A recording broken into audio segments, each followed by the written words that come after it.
There's a common belief among African Americans that we can't be racist to white people because we don't have the power they have. That belief is based on the fact that we are excluded from the systems that empower white America. Instead, we are targeted and oppressed by systemic racism, which has resulted in our culture becoming weak and self-destructive. Scholar House LLC presents African Americans, a Conquered People.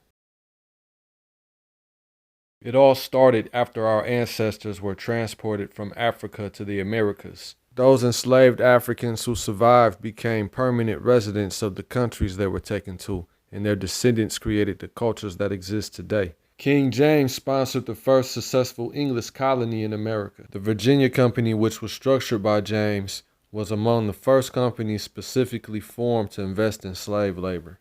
Jamestown, Virginia began making huge profits off tobacco after the habit of smoking tobacco became popular in Europe. This was followed by a demand for cotton. Many of the enslaved Africans were actually engineers and tradesmen, though, who crafted tools and invented machines like the cotton gin to make their work easier and faster. But these inventions led to the factories and mills that created industrial labor, replacing the slave plantations in the North. By the early 1800s, the North ended slavery, but the South continued. Frederick Douglass advised President Abraham Lincoln to emancipate slaves in order to weaken the South's economy. The future of America's economy is what led to the Civil War, ultimately ending slavery and starting the Industrial Revolution, which created jobs for African Americans. That's when many of our elders moved from the South to cities like New York, Detroit, Chicago, and Los Angeles in search for jobs. This is the point in our history that started the culture we have today. When our elders moved from the South into the cities that our families grew up in, they encountered racism because whites didn't want them in the neighborhood. This first generation of free blacks in the North created gangs. They created the Black Panthers and fought in race riots. But after the Black Panthers were destroyed by the federal government and whites fled to the suburbs, the fight against white supremacy stopped, and black gangs turned on each other and have been fighting ever since.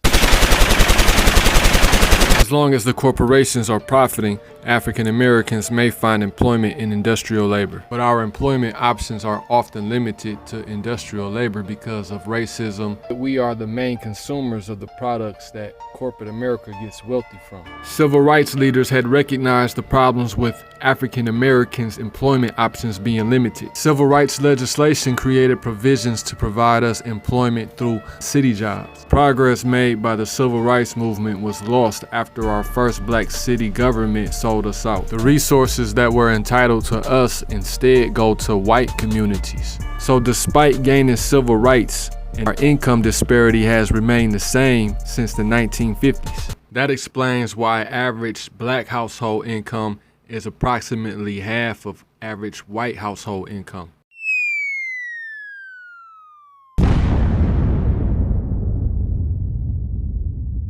This graph shows the income difference between white and black America dating back to 1950. This graph shows the unemployment rate difference between us, trends in the exact same pattern leading up to 2018. Our economic resources are being stolen from us. High levels of unemployment leads to crime and incarceration, but this cycle is perpetuated by the city government stealing our resources.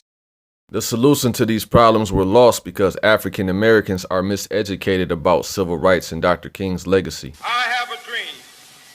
King's nonviolent ideology was not shared by all of black America. You my enemy. My enemy is the white people. You my opposer when I want freedom. You my opposer when I want justice. You my opposer when I want equality. Strong black men like Muhammad Ali, Fred Hampton, and even Mr. T were a reflection of the black liberation movement that continued after the civil rights movement Because ended. I wasn't given respect before, people have a tendency to always constantly call a man boy. For what reason, I don't know why, so I changed my name to Mr. T, so the first word out of everybody's mouth be Mr. the sign of respect. After Dr. King was assassinated, this demand for respect transformed into self-destruction by the next generation who came of age in the 1990s. Because these white folks see us as thugs. I don't care what y'all think. I don't care if you think you a lawyer, if you a man, if you an African American, if you whatever the fuck you think you are. We thugs and niggas to these motherfuckers. This change was made possible by the drug-based economy that started in the 1980s. Generation X totally abandoned the fight against white supremacy and instead turned to the streets. I think that the dope game was national. Of crack cocaine when it hit in the mid 80s, early 80s, you know, that shit spread as national. You're looking at $20,000 worth of crack. It is usually sold in tiny rocks that cost $10. Money, money, money! We rich, damn it! It's all the evidence they need to see now in Jackson. $150,000 cash. African Americans are conquered because our culture is weak and self-destructive. Being African American means being passed down poverty and oppression from the generations before you.